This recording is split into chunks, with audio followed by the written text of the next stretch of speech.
Children, this is Grandma Carla with the last chapter of Ramona and Her Mother by Beverly Cleary.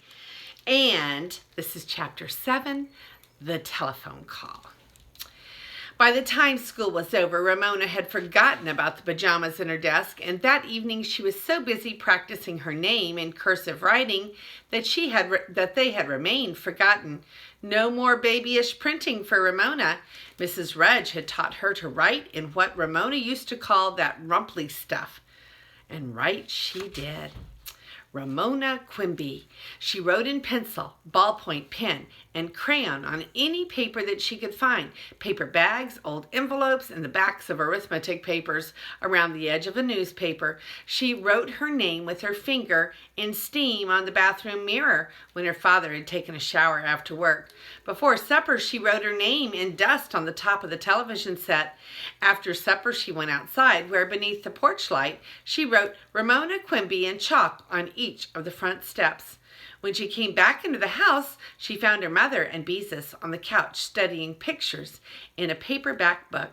"Let me see too," said Ramona, wiping her chalky fingers on the seat of her slacks and twitching her nose. "It's just a book on how to cut hair that I ran across," said Mrs. Quimby. "I thought I would try to learn to cut Beezus's hair so it would look like the ice skater on television." "See, Mother," said Beezus, "first you twist the top hair on top out of the way and cut the bottom hair first." "I see," said Mrs. Quimby. "That doesn't look so difficult." Ramona felt left out. Somehow that trip to the beauty school had brought her mother and Beezus closest together. They were friends again, close friends. "Bedtime, Ramona," said Mrs. Quimby, still studying the book. The terrible thought crossed Ramona's mind. Her new pajamas. She had left them rolled up in her desk at school. Then Ramona had an even worse thought. This was Friday. She could not bring her pajamas home until Monday. How could she explain if her family found out? Ramona made up her mind right then and there that neither her parents nor Beezus would find out, because she was going to keep those pajamas a secret. Without waiting for a second reminder, Ramona was in and out of the bathtub in no time. She could not locate the old pajamas she had taken off the night before, but she did come across another too small pair in a drawer. She put them on, turned off the light, hopped into bed, and pulled the covers up tight around her ears. But what if she fell asleep before her parents came in to kiss her goodnight? Ramona took no chances. "Come and kiss me goodnight," she sang out, while hanging on tight to the sheet and the blankets. Mr. Quimby was first. "What's got into you, Ramona?" he asked after he had kissed her. "You forgot to beg to stay up a little longer to watch TV, or finish drawing a picture, or read another chapter. You forgot to remind us that you don't have to go to school tomorrow. Don't you feel good?" Ramona giggled. "Daddy, you are so silly. I really feel fine." She was pleased that her daddy had noticed. She now read books in chapters. Mrs. Quimby was next. Ramona pulled the covers tight around her ears when she heard her mother coming down the hall. Mrs. Quimby kissed Ramona and then looked at her in the dim light of the hall. "Are you cold?" she asked. "No," answered Ramona. "If you are, I can get you another blanket from the linen closet," said Mrs. Quimby. Then she added, "Nighty-night, sweet dreams." That was close, thought Ramona, with a twitch of her nose. When she said her prayers, she added a request at the end. "Please, God, do not let anyone find out that I wore my pajamas to school." She felt that although God was probably too busy to think about her pajamas, asking would not hurt and might even help. Saturday morning, she dressed in the closet and hid the two small pajamas in her bottom drawer. She was happy to discover that her father was home for the morning, even though he would have to go to work at the ShopRite market Saturday afternoon and evening. Today was going to be a good day. The sun was shining and the sidewalk was dry, and her father could watch her skate. That is, she was happy until Mr. Quimby looked around the living room and said, "This is a home, not a base camp." He had recently watched a television program on mountain climbing. "Let's all pitch in and clean this place up. Ramona, pick up all the newspapers and the magazines and dust the living room. Beezus, you can run the vacuum cleaner. Then both of you tackle your rooms. Change the sheets and straighten up. Every kettle must rest on its own bottom around here." He did not mention that this was one of his grandmother's sayings. Except for washing the egg beater in sudsy water so that she could beat up a lot of suds, Ramona did not care much for housework. And this morning she longed to be outside racing up and down the sidewalk on her roller skates. However, she carried the old newspapers out to the garage without complaining and hastily flicked a dust cloth around the living room while Beezus plugged in the vacuum cleaner and made it growl back and forth across the carpet. Mr. Quimby went off to clean the bathroom while Mrs. Quimby was busy in the kitchen.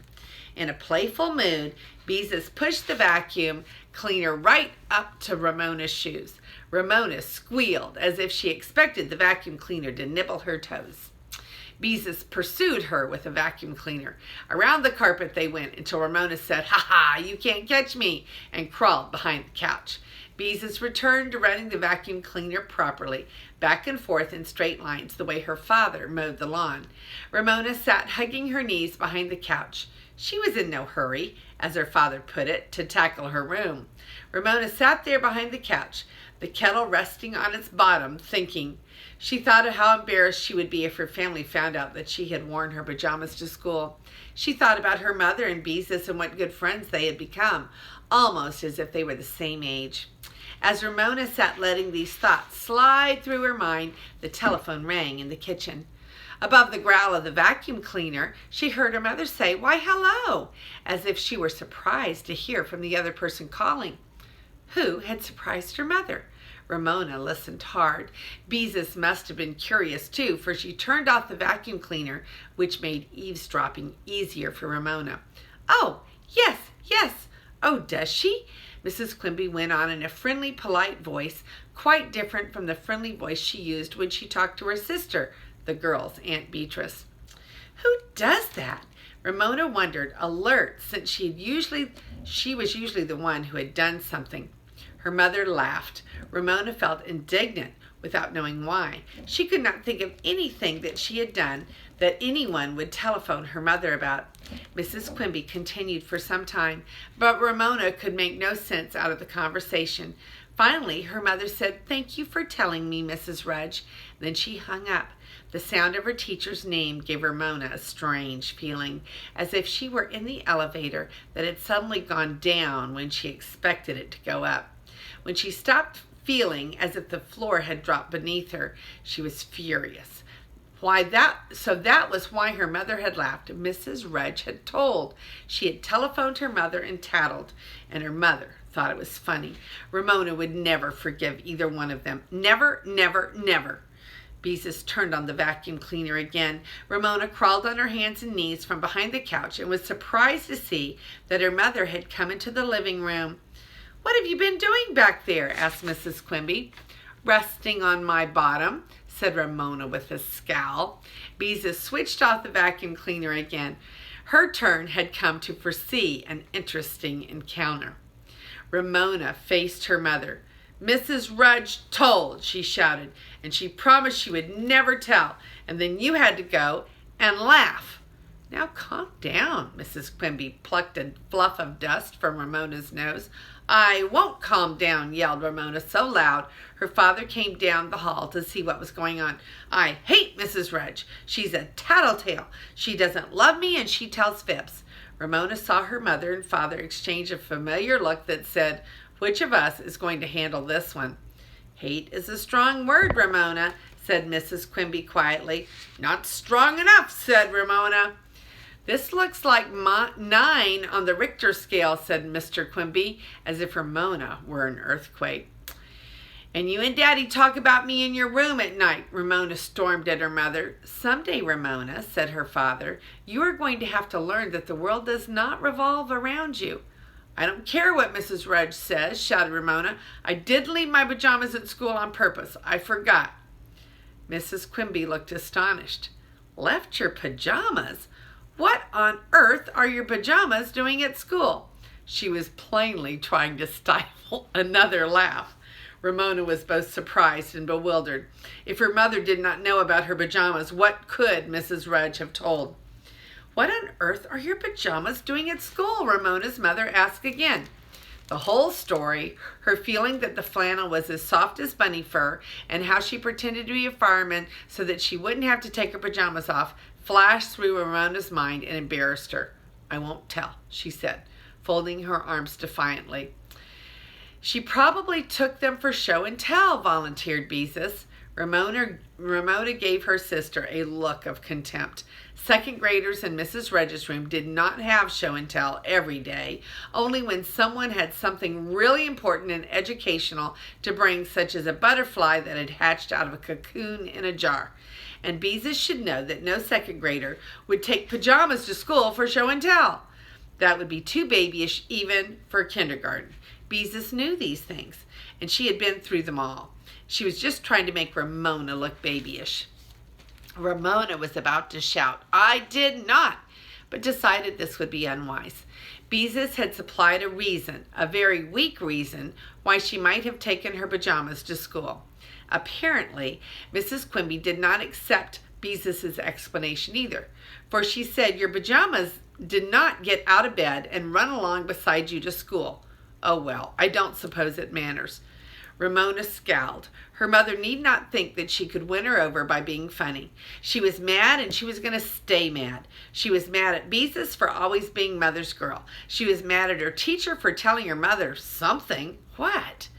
She was mad at her parents for not being upset because she was mad. She was mad at herself for letting it out that she had left her pajamas at school. "Nobody likes me. Nobody in the whole world," said Ramona, warming to her subject as the cat walked disdainfully through the room on its way to peace on Beezus's bed.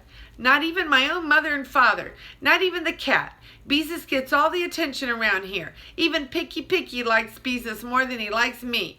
She was pleased that her father stayed in the living room and she didn't lose any of her audience. "You'll be sorry someday when I'm rich and famous." "I didn't know you were planning to be rich and famous," said Mr. Quimby. Neither had Ramona until that very moment. "What do you mean I get all the attention around here?" demanded Beezus.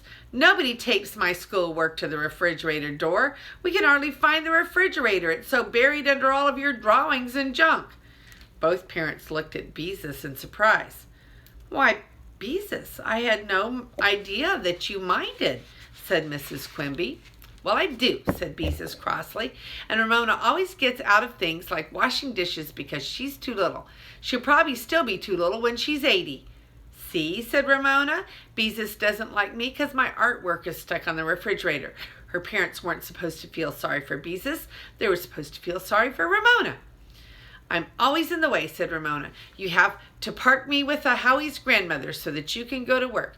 And Howie's grandmother doesn't like me. She thinks I'm so terrible, she probably won't want me around anymore. And then there won't be anybody to look after me. And then you can't go to work. So there." Ramona flopped down on the couch, waiting for someone to tell her that she was wrong. Ramona's mother and father said nothing. "Everybody picks on me all the time," said Ramona.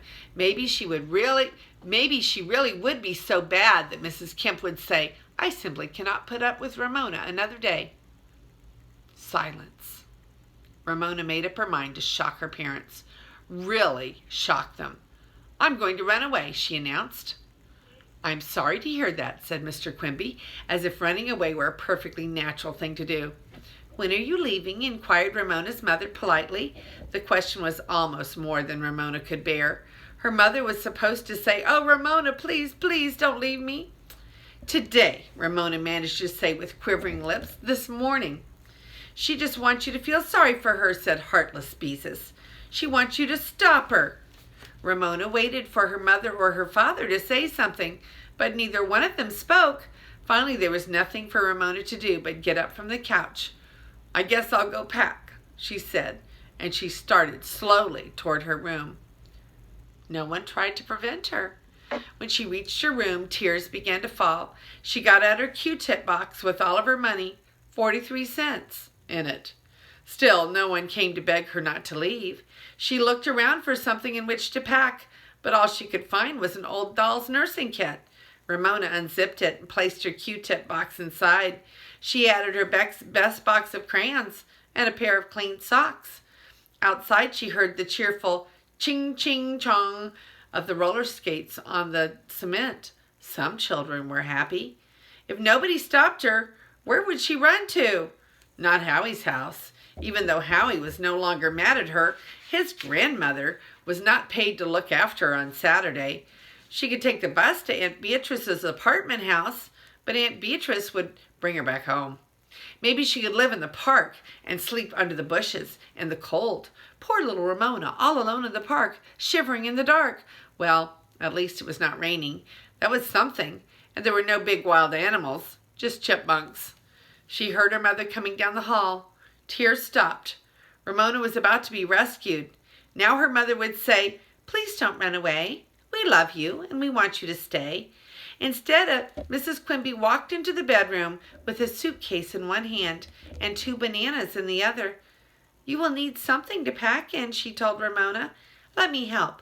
She opened the suitcase on the unmade bed and placed the bananas inside. "In case you get hungry," she explained. Ramona was too shocked to say anything. Mothers weren't supposed to help their children run away. "You'll need your roller skates in case you want to travel fast," said Mrs. Quimby. "Where are they?" As if she were walking in her sleep, Ramona pulled her roller skates from a jumble of toys in the bottom of her closet and handed them to her mother, who placed them at the bottom of the suitcase. How could her mother not love a little girl like Ramona? "Always pack heavy things at the bottom," advised Mrs. Quimby. "Now where are your boots in case it rains?" She looked around the room. "And don't forget your Betsy book and your little box of baby teeth. You wouldn't want to leave your teeth behind." Ramona felt that she could run away without her old baby teeth, and she was hurt that her mother did not want to keep them to remember her by. She stood watching while her mother packed briskly and efficiently. "You want Elephant in case you get lonely?" said Mrs. Quimby. When Ramona said her mother did not love her, she had no idea that her mother would do a terrible thing like this. And her father, didn't he care either? Apparently not. He was too busy scrubbing the bathroom to care that Ramona was in despair. And what about Beezus? She was probably secretly glad that Ramona was going to run away because she could have her parents all to herself. Even Picky would be glad to see the last of her. As Ramona watched her mother fold underwear for her to take away, she began to understand that deep down inside, in the place where her secret thoughts were hidden, she had never really doubted her mother's love for her. Not until now. She thought of all the things her mother had done for her, the way she had sat up most of the night when Ramona had had an earache, the birthday cake that she had made in the shape of a cowboy boot, all frosted with chocolate, with lines of white icing that looked like stitching. That was the year she was 4 and had wanted cowboy boots more than anything, and her parents had given her real ones as well. She thought of the way her mother reminded her to brush her teeth. Her mother would not do that unless she cared about her teeth, would she? She thought of the time her mother let her get her hair cut at the beauty school, even though they had to scrimp and pinch. She thought of the gentle books about bears and bunnies her mother had read at bedtime when she was little. There, Mrs. Quimby closed the suitcase, snapped the latches, and set it on the floor. "Now you're all packed," she sat down on the bed. Ramona pulled her car coat out of the closet and slowly put it on, one arm and then the other. She looked at her mother with sad eyes as she grasped the handle of her suitcase and lifted. The suitcase would not budge. Ramona grasped it with both hands. Still, she could not lift it. Hope flowed into Ramona's heart. Had her mother made the suitcase too heavy on purpose? She looked closely at her mother, who was watching her. She saw, didn't she, a tiny smile in her mother's eyes?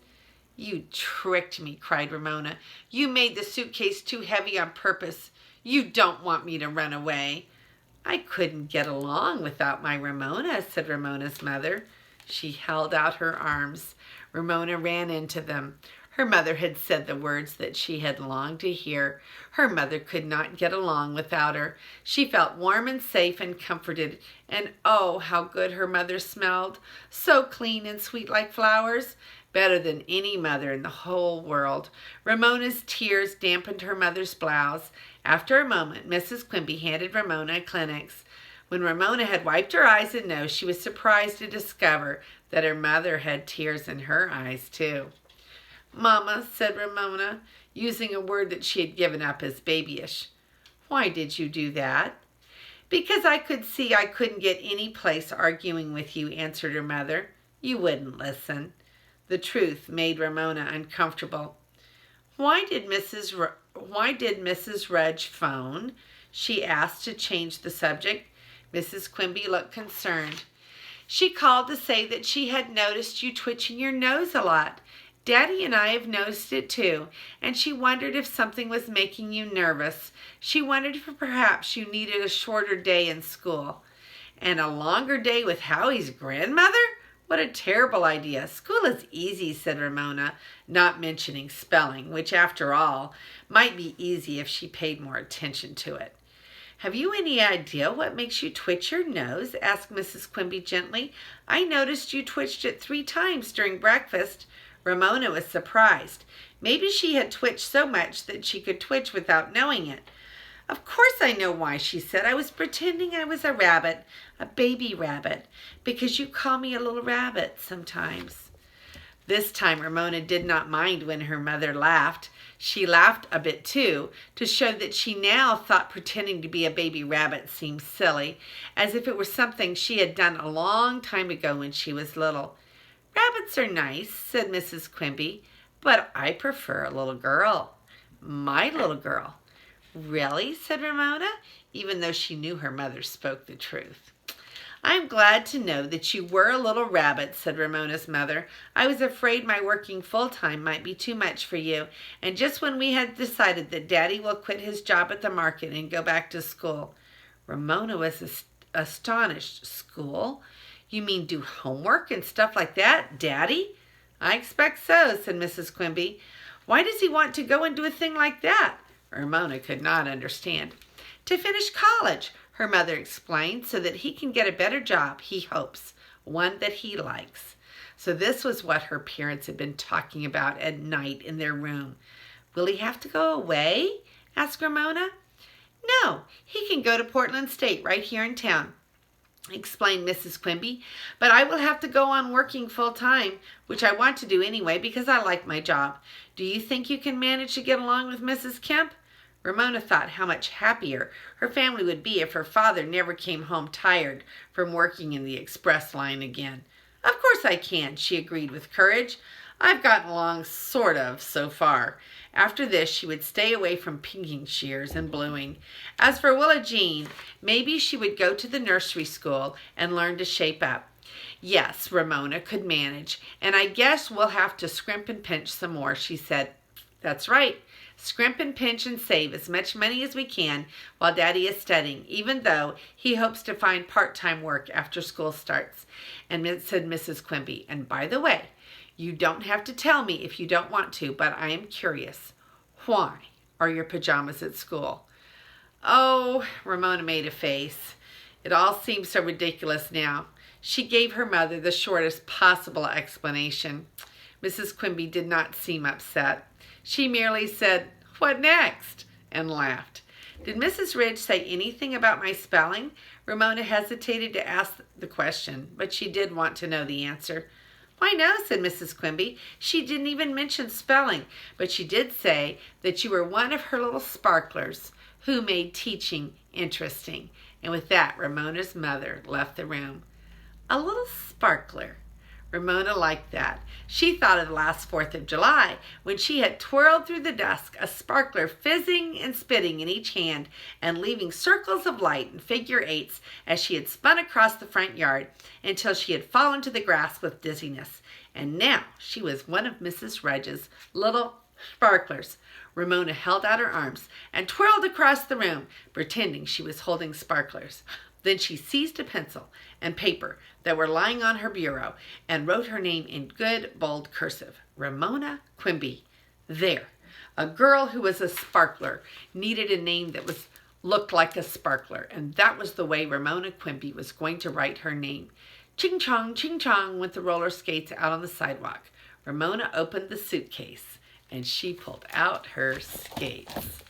That is the end of that chapter, and that is the end of the whole book, Ramona and Her Mother. And let me show you the pictures of the telephone call. So the first picture is right here with Beezus chasing Ramona with the vacuum cleaner. They were having a good time doing their chores, and then the telephone rang. And here's a picture of Ramona having a first-class fit. And that's her mother looking on and going, what on earth is wrong with Ramona? She was howling that she hated her teacher, and she was mad at the world, and nobody liked her. And here is Ramona, and she is packing her things and getting ready to run away. Her mom brought her a big suitcase, and her mother made it too heavy for her to even lift it to go out the door. So mother was pretty smart, wasn't she?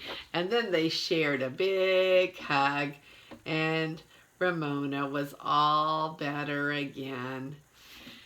And very, very happy to be her mama's little girl. And here is a picture of Ramona Quimby signing her name with a little sparkle at the end, because her teacher said she was a little sparkler. And there's Ramona skating away with the other children, very, very happy to be Ramona Quimby. And this is Grandma Carla with the very end of Ramona and Her Mother by Beverly Cleary. And I look forward to starting a new book with you soon. And this is Grandma Carla, and I love you.